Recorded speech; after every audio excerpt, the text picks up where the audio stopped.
নদী দখলমুক্ত করতে চলমান অভিযানের ১৭তম দিনে সাভারের শালবাসী অংশে তুরাগপাড়ে উচ্ছেদ চালাচ্ছে বিআইডব্লিউটি। সেখানে আছেন রিপোর্টার মাহমুদ রাকিব। উচ্ছেদের সবশেষ খবর জানতে সরাসরি যাচ্ছি তার কাছে।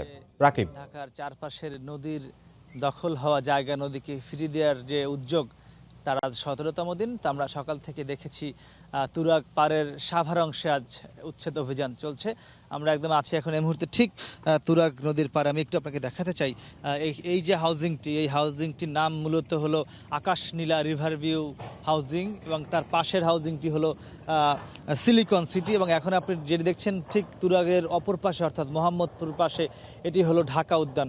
অর্থাৎ এই তুরাগ নদীর দুপাশে আমি একটু আপনাকে বলতে চাই, এই যে তুরাগ নদী দেখছেন কতটা সংকুচিত হয়ে আছে, এই নদীটির দুপাশেই এমন জায়গা, নদীর জায়গা দখল করে বালু দিয়ে মাটি দিয়ে এমনই অবৈধ স্থাপনা করেছে এই অবৈধ দখলদাররা। তো সেই স্থাপনাগুলো কিন্তু আপনি জানেন যে ইতিমধ্যেই গুড়িয়ে দেওয়া শুরু হয়েছে।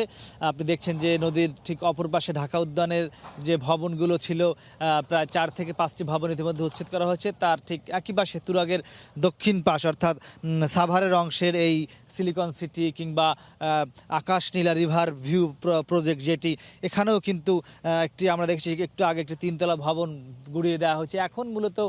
এখন মূলত এখানের যে পিলারগুলো রয়েছে, সীমানা পিলার, সেই সীমানা পিলারগুলো কিন্তু ভেঙে দেওয়া হচ্ছে এবং এখানে প্রচুর সংখ্যক ইটের মজুত করা হয়েছে, বালু মজুত করা হয়েছে, সেগুলো কিন্তু গুড়িয়ে দেওয়া হচ্ছে।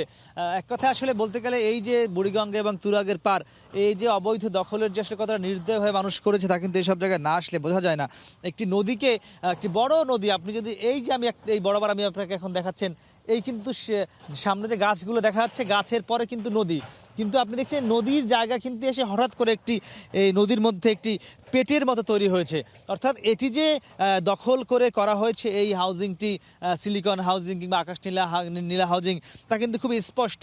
নদীর অনেকটা জুড়ে এমনই একদম লম্বায় বলতে গেলে ১ কিলোমিটার হবে, সেই মোহাম্মদপুর, সেই যে বসিলা ব্রিজ থেকে শুরু করে একদম সোজা গাবতলী পর্যন্ত কিন্তু এমন চলে গিয়েছে। এই পুরো জায়গাটি জুড়ে কিন্তু এমন অসংখ্য স্থাপনা এবং অসংখ্য প্লট করে করে এখানে বিক্রির পায়তারা করছে এই হাউজিংগুলো। তো সেগুলো কিন্তু এখন যেসব স্থাপনা আছে সেগুলো গুড়িয়ে দেওয়া হচ্ছে, পাশাপাশি সীমানা পিলারগুলো গুড়িয়ে দেওয়া হচ্ছে।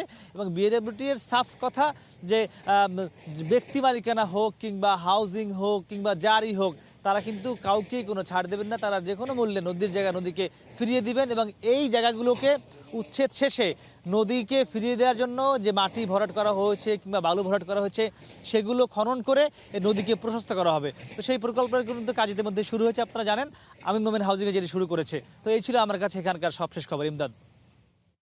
সাভারের শালবাসী অংশে তুরাগপাড়ে উচ্ছেদ অভিযান চালাচ্ছে বিআইডব্লিউটি। সেখান থেকে আমাদের সাথে যোগ দিয়েছিলেন রিপোর্টার মাহমুদ।